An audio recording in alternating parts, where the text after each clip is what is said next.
Salam, hər birinizi xoş gördük. Lənkəran rayon Yuxarı Nüvədi kənd Mais Mirzəcanov adına tam orta ümumi təhsil məktəbinin radio qovşağı efirdədir. Sizinlə mən Ağayeva Milanə. Bugün Beynəlxalq Biomuxtəliflik günüdür.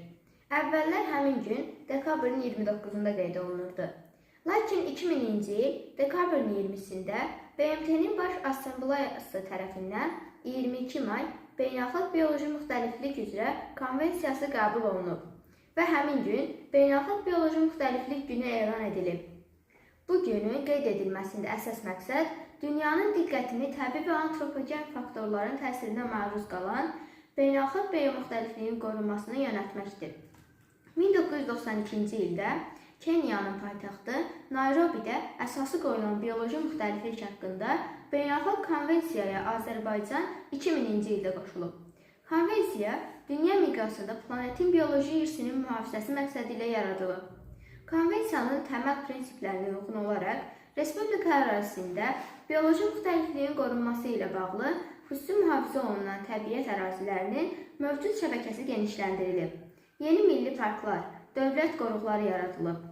Həmin ərazilərdə mühafizə rejiminin gücləndirilməsi, bu sahədə hüquqi bazanın möhkəmləndirilməsi və mövcud qanunvericiliyin beynəlxalq hüquq normalarına uyğunlaşdırılması istiqamətində müvafiq tədbirlər görülüb. Ekoloji və Təbii Sərvətlər Nazirliyi yanında bioloji müxtəlifliyin qorunması xidməti Respublika ərazisində və Xəzər dənizinin ölkəmizə mənsub olan bölməsində bioloji müxtəlifliyin, genetik fondun və təbii ekoloji sistemin qorunub saxlanılması, bərpası, artırılması, davamlı inkişafı, xüsusi mühafizə olunan təbiət əraziləri və obyektlərindən məqsədli istifadə, heyvanlar aləminin və ovçuluq təsərrüfatlarının inkişafı, maarifləndirmə, ekoturizmin və rekreasiyanın təşkili və inkişaf sahələrində dövlət siyasətinin həyata keçirilməsində iştirak edən qurumdur. Azərbaycan flora növlərinin ümumi sayına görə Cənubi Qafqazın ən zəngin ölkəsidir. Burada rast gəlinən bitki növləri Cənubi Qafqazda bitən bitki növlərinin ümumi miqdarının 66%-ni təşkil edir. Respublikamız 3-cü dövrə aid olan relikt, qədim bitkilər cinslərlə də zəngindir ki, bunların nümayəndələrinə bütün zonalarda, xüsusilə Talış zonasında daha çox rast gəlinir. Dəmir ağac, Lənkəran akasiyası, Şabalıdiyarbaq palıd, bicəvər, şümşət və s. misal göstərmək olar. Ölkəmizdə 240 endemik, yəni dünyanın başqa yerlərində rast gəlinməyən bitki mövcuddur ki, bu isə ümumi floranın 6%-nə qədərini təşkil edir. Azərbaycanın xüsusi mühafizə olunan təbiət ərazilərinə milli parklar, dövlət təbiət qoruqları, dövlət təbiət yasaqlıqları daxildir.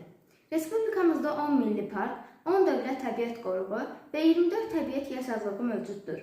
Xüsusi mühafizə olunan təbiət ərazilərinin ümumi sahəsi 893 min hektara bərabərdir və ölkə ərazisinin 10,31%-ni təşkil edir. Azərbaycanda xüsusi mühafizə olunan təbiət ərazilərinin yaradılmasına 1910-cu ildən başlanılıb. 3500 hektar sahədə yaradılmış Eldar Şamı botaniki yasaqlığı Azərbaycanın, eləcə də Cənubi Qafqazın ilk xüsusi mühafizə olunan təbiət ərazisi hesab edilib.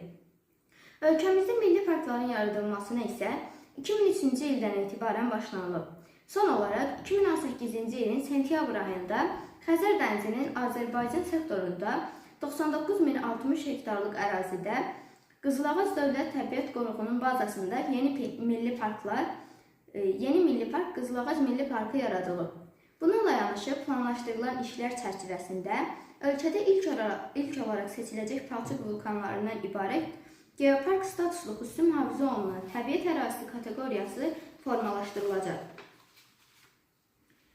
Azərbaycanda antropogen və iqlim təsirlərinin güclü olması bəzi həssas növlərin sayının kritik həddə yaxınlaşmasına səbəb olub. Bəzi növlər var ki, tək-tək də olsa, fərqlərin sayı artıq kitabdan çıxarılıb, xüsusi siyahılara salınacaq. Yeni kitab daha müasir, yüksək keyfiyyətli və daha əhatəli olacaq. Qiymətləndirmə beynəlxalq meyarlara uyğun aparılacaq. Növlərin bəzilərinin şəkilləri rəssamlar tərəfindən çəkiləcək. 3-cü qırmızı kitab yeni çağırışa əsasən işğaldan azad edilmiş əraziləri əhatə etməklə daha təsnifatlı, daha informativ olacaq. İşğaldan azad edilmiş ərazilərin fauna və flora növlərinin monitorinqlərinin aparılması və düzgün qiymətləndirməklə qırmızı kitabda təmsil olunmasına ciddi diqqət yetiriləcək. Bəzi növlər var ki, tək-tək də olsa, fərqlərin sayı artıq kitabdan çıxarılıb, xüsusi siyahılara salınacaq. Yeni kitab daha müasir, yüksək keyfiyyətli və daha əhatəli olacaq. Qiymətləndirmə beynəlxalq meyarlara uyğun aparılacaq. Növlərin bəzilərinin şəkilləri rəssamlar tərəfindən çəkiləcək.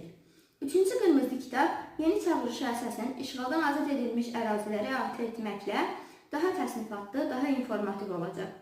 İşğaldan azad edilmiş ərazilərin fauna və flora növlərinin monitorinqlərinin aparılması və düzgün qiymətləndirməklə qırmızı kitabda təmsil olunmasına ciddi diqqət yetiriləcək. Dəyərli radio dinləyicilərimiz, bizə ayrılan efirin sonuna yaxınlaşdıq. Gələn efirlərdə görüşənədək.